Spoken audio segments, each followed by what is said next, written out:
Di una sola frase cada mañana y conseguirás todo lo que sueñas. ¿Qué debo hacer para que mi deseo se haga realidad? ¿Por qué los sueños siguen siendo sueños y muchas personas solo pueden suspirar en silencio pensando que su deseo nunca se hará realidad? A algunos les frena la incredulidad y otros simplemente no saben cómo pedir un deseo. Hoy, junto con Joseph Murphy, te revelaremos el secreto para que se cumpla cualquier deseo. Nos olvidaremos de las dudas y dejaremos de decepcionarnos de nosotros mismos una y otra vez, porque sabremos exactamente qué y cómo decir a la hora de pedir un deseo. Cuando deseamos algo sincera e intensamente, casi automáticamente empezamos a decirlo en voz alta. Que tenga suerte, que mi hermano pequeño se ponga bien, que llegue tarde al autobús.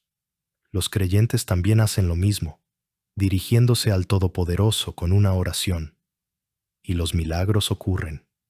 La gente se cura, elige un billete de lotería afortunado, tiene éxito. ¿Cómo se explica eso? El escritor Joseph Murphy dice, hay un poder asombroso en cada persona que puede darle salud, felicidad, riqueza en cantidades que nunca soñó. De nuevo, ya tenemos ese poder. Todo lo que necesitamos es aprender a usarlo. Este asombroso poder no es otra cosa que nuestra mente subconsciente. Es la mente subconsciente la que puede obrar milagros, cumpliendo los deseos más increíbles.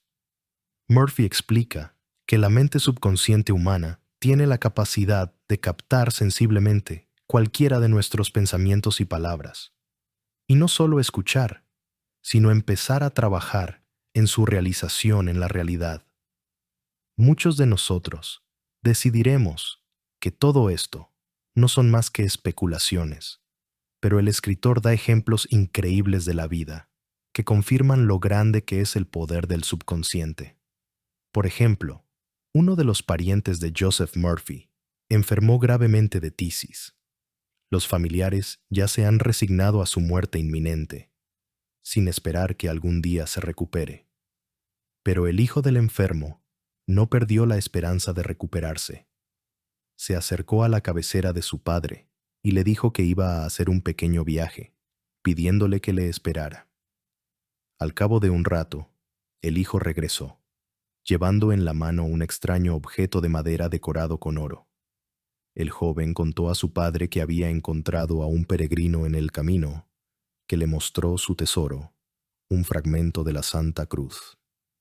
El hijo le habló al peregrino de su padre enfermo y le pidió que vendiera el fragmento por cualquier dinero. El hijo accedió, y ahora presenta este objeto sagrado a su padre enfermo con el deseo de una pronta recuperación. De hecho, el hijo no fue a ninguna parte. Recogió un objeto de madera en plena calle y fue con él a un joyero para que decorara el trozo de madera con oro. Ahora parecía un santuario, y el hijo se apresuró a llevar al paciente su milagroso hallazgo. El hijo contó a su padre varias historias más relacionadas con el poder milagroso del fragmento de la cruz. No quería engañar a su familiar, solo quería que su padre creyera en el poder curativo del objeto sagrado. Y así sucedió. El enfermo se colocó el fragmento de madera sobre el pecho y no se separó de él ni un minuto.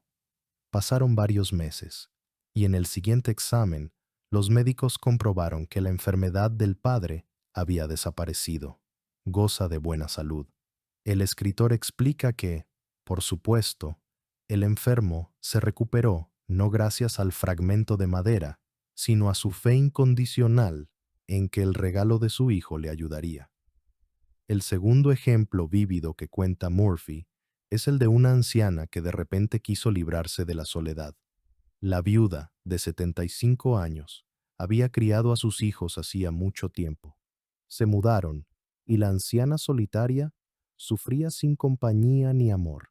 Después de que la mujer visitara la conferencia de la escritora, decidió contar su deseo, que al principio le pareció ridículo, y cómo era posible cumplirlo en una carta a José.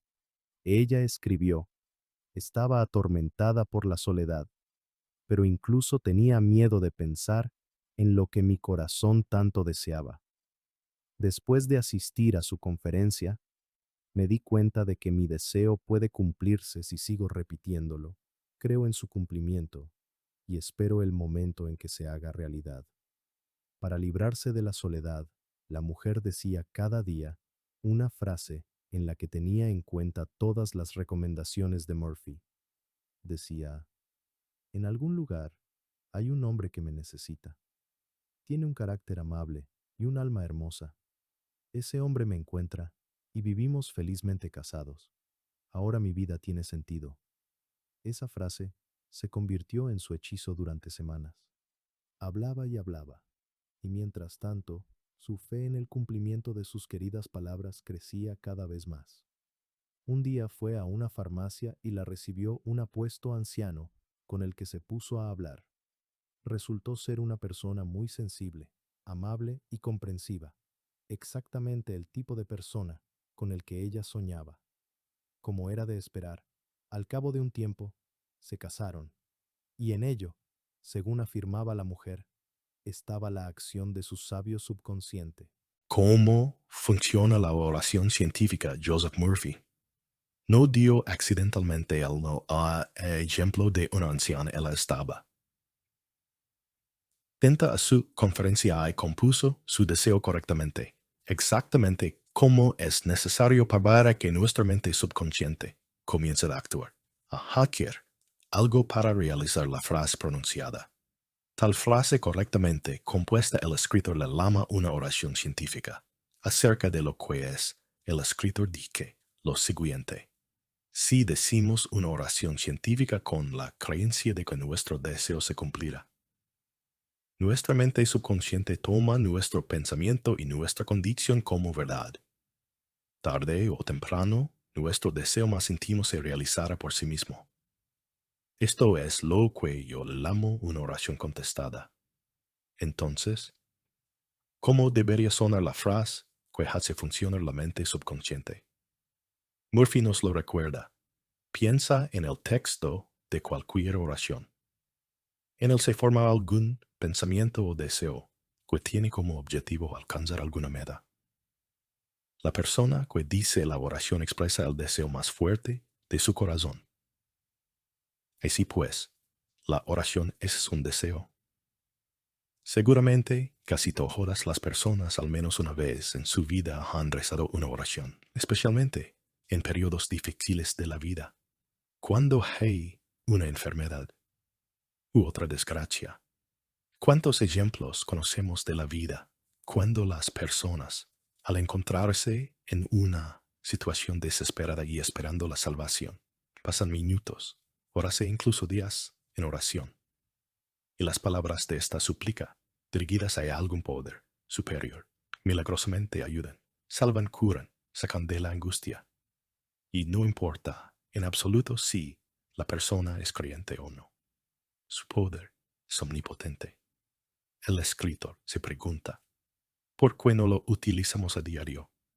Llenando la oración de pensamientos que correspondan a nuestros deseos.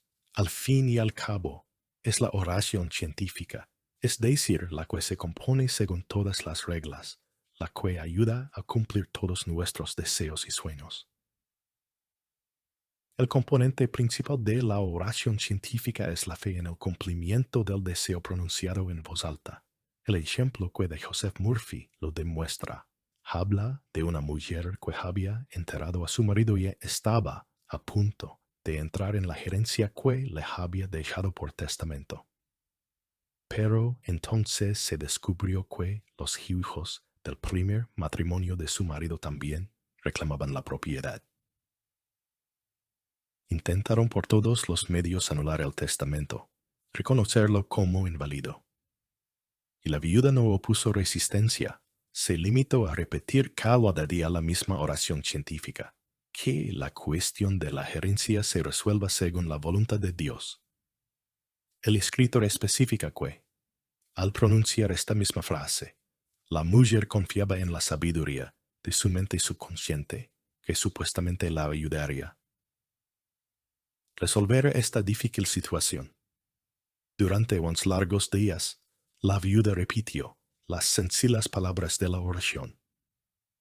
Al 12º día, cuando se despertó, sintió una alegría extraordinaria, aunque no entendía por qué se sentía tan bien. Resultó que los hijos de su marido se habían negado a revocar el testamento y se ofrecieron a liquidar la gerencia de mutuo acuerdo, la segunda condición importante de una oración científica correcta no es solo repetir sin cesar la frase, sino escuchar tu voz interior. Así es como la mente subconsciente da pistas sobre cómo se debe actuar en una situación determinada. Murphy cita otro caso como ejemplo. Hay una joven de Los Ángeles le ofrecieron un buen trabajo en Nueva York. Para tomar la decisión correcta, empezó a recitar una oración. Mi subconsciente sabe lo que es mejor para mí. Es el patrón de todas las cosas buenas y me dará el consejo correcto.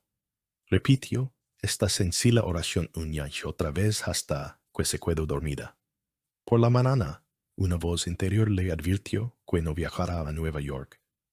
La mujer declinó la oferta y pocos meses después la empresa a la que iba a incorporarse se declaró en quiebra.